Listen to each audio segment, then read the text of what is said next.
This is Mabel, and welcome to Thrive at the Top, the podcast where we explore leadership, human performance, and the systems shaping the future of work.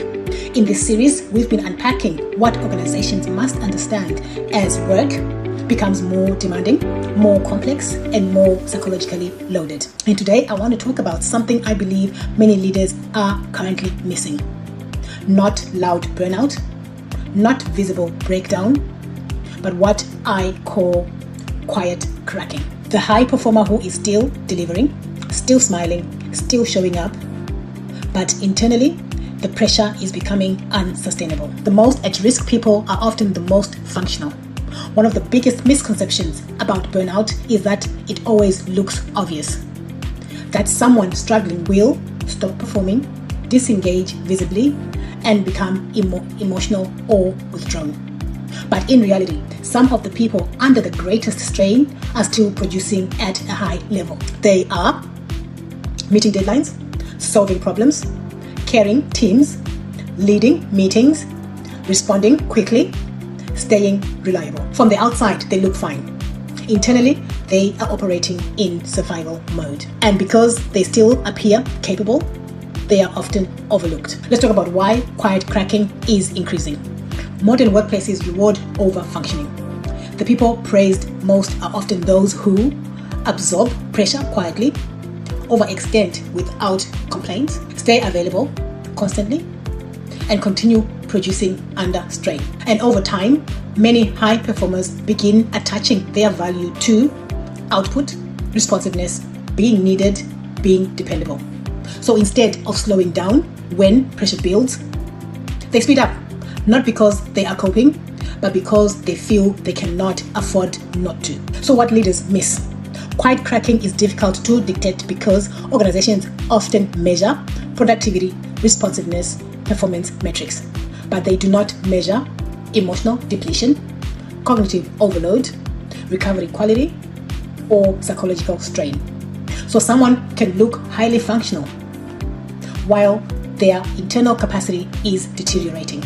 And eventually, this shows up as emotional exhaustion, disengagement, mistakes, irritability, decision fatigue, reduced creativity, withdrawal, or sudden resignation. Which is why leaders are often shocked when someone suddenly burns out.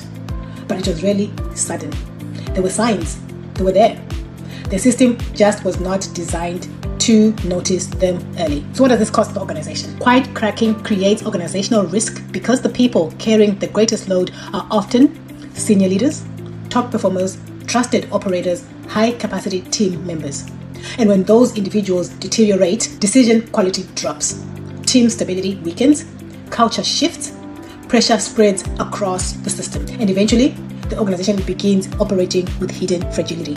This is why burnout is not only a health issue, it is a performance issue, a retention problem, a leadership challenge, and increasingly a governance issue. So what do strong leaders do differently? Strong leaders do not wait for visible breakdown before responding.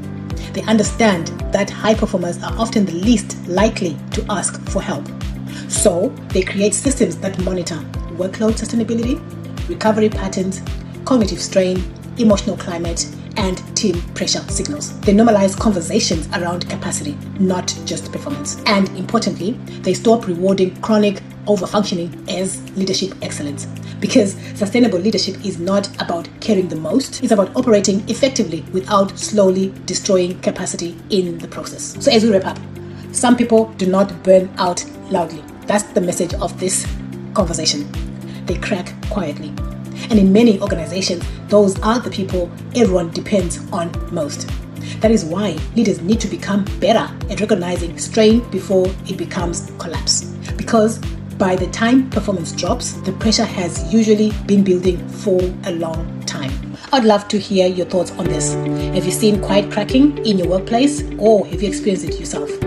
What signals do you think leaders are still missing? And if your organization is navigating high performance demands, rapid growth, and workforce strain, please connect with us to explore our human performance optimization systems and organizational diagnostics. Because sustainable performance does not happen by accident. It is designed. This is Mabel. Until next time, lead well, live well, and don't just survive at the top, thrive.